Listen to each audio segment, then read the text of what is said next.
Hey everybody, I know that a lot of us are dealing with multiple losses, different kinds of losses happen during this pandemic time that we're facing right now. It's an unprecedented time of grieving losses which can include your job, your relationships, your dreams.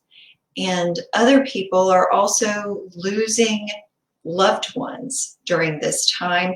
And it's a time when we're not able to gather as we normally would to deal with those kinds of losses. Normally, when we're in a state of loss and grief, the most important thing that we can do is reach out to others and have other people present with us so they can physically be with us to comfort us. And we're not able to do that during this time.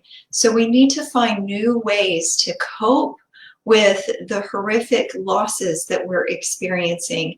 And I first of all want to make sure that you all understand that God is with you in your time of loss. He does care about each and every type of loss you're experiencing, whether it's relationship losses or losses of your job or losses of a dream that you had, losses financially. These things are crushing, and we go through all the stages of grief that we would normally go through for a loss of a loved one during those other kinds of losses.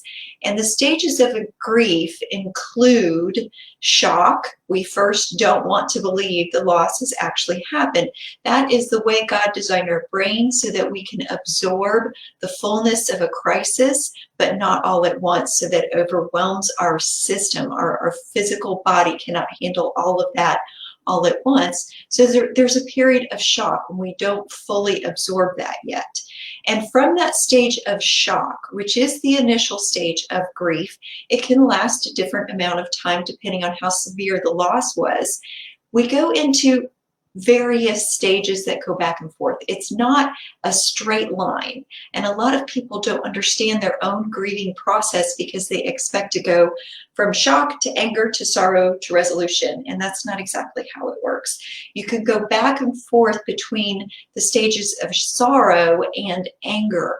Anger can look like more of a protest stage where you're saying, if only this could have happened. You're bargaining with the past. You're trying to blame someone as if you can get power over it, if there was something that could be changed. It helps with that sense of helplessness that we all feel when we've lost something. And it's normal, but it is a disoriented state that we're in when we're in grief. And sometimes those blaming things aren't actually based on reality and fact. It's part of our grief. And the other part of loss is sorrow, and sorrow can look different for different people. Sometimes people experience sorrow by crying, but other people feel nothingness. They feel so sad, they feel nothing at all. And you can also lose your concentration, lose your ability to focus on things, and that can happen in any kind of grief. And you can go back and forth between protesting and having anger feelings, or wanting to blame someone, or wishing something different could have been done, or believing that you can blame yourself even during those times of grief, and then times of sorrow where you may cry, you may not. And however you process that grief, that is unique to you. And people will try to respond to you with placating you with things that they'll say that are oftentimes the worst possible things that people can say when you're grieving. They'll tell you you should have done such and such when that's not what you need to hear, or they'll give you platitudes of, it's going to be fine. You should stop crying. You'll be okay. I don't know why you're still so sad. There's no time limit on the experience of grief. So whether people are telling you these things or not, understand they're trying to tell you something helpful, even though they often don't know what to say. And if you're looking for what to say to someone when they're grieving, it's best to say, I'm sorry. I feel that I can only say I'm sorry and I wish I could help you, but I'm just going to sit here with you. And sitting with someone in their pain is what the Israelites used to do, what the Hebrew people in their culture have done for many, many years. It's called sitting Shiva. You don't say anything. You simply sit with the person in their grief. You don't try to tell them that God got a new angel. Please don't say that. That isn't theological. I know people mean well when they say things like that, but it simply isn't true. Angels and people are different creatures, first of all. But secondly, God does not take people from the earth for his own benefit. That is not in God's character or nature. Death is part of the brokenness of our world, and it happens to the innocent. It happens to all of us. And it is an unfortunate thing. And I do want you to know that Jesus grieved that death had to be part of our experience. He was so touched by a widow in Luke chapter 7 that it says when he saw this woman who'd lost her husband and now had lost her only son, the verse says his heart went out to her. In verse 13 of Luke chapter 7, his heart went out to her. And that's how God feels when he sees us sad. No matter what it is we're grieving, his heart goes out to us. He cares about your places of grief. No matter who or what you are grieving, he has his heart going out to you in that moment. And he cares. He cries with you. He sits with you. He's present with you. And he wraps his arms around you. And that is why we as the people of God do the same. We sit with those virtually, and there are some things that we can be doing to help people know that we care about them in times of grief when we can't be physically with them. Send them notes of encouragement, call, send texts, send emails. Let people know that you're checking on them. You may also want to send Marco Polo polos if you happen to have that app, or FaceTime videos, so that they know that you physically care about them. Don't try to tell them something that will make them feel better, because nothing will make them feel better. And telling people they have to feel better is an additional pressure that they don't need when they're grieving.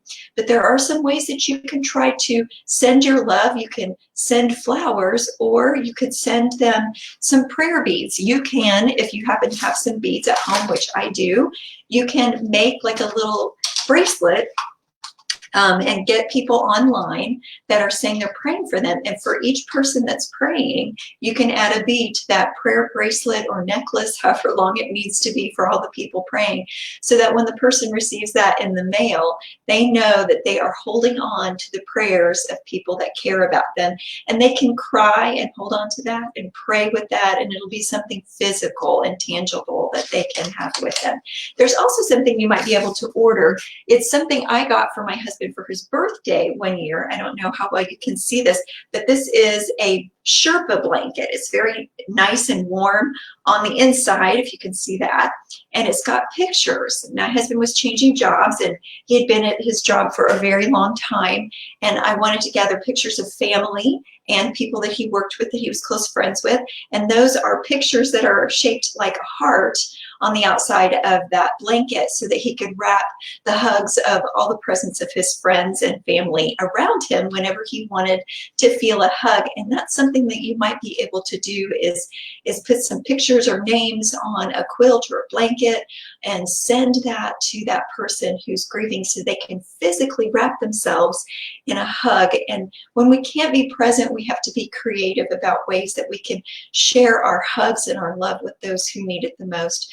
You can even just tell them, if you'll just grab a blanket and let me pray over you right now, over the phone or over Facebook or over Messenger, or however you connect with them, talk to them and tell them you're praying over them as they hug themselves with a blanket. Since you can't be physically with someone, be spiritually with someone, and let them know. Let them know that you are praying for them and that you're sending them these hugs. Because just like Jesus' heart goes out to those he loves, I know all of our hearts are going out to those who are grieving the losses of their loved ones, their jobs, their dreams. So let's find creative ways. And I'd love to hear your suggestions too on this post of ways that we can reach out to those who are grieving and show that we care about them when we can't physically have funerals right now and gather to support them. We can send them music. We can send them songs that we sing to them.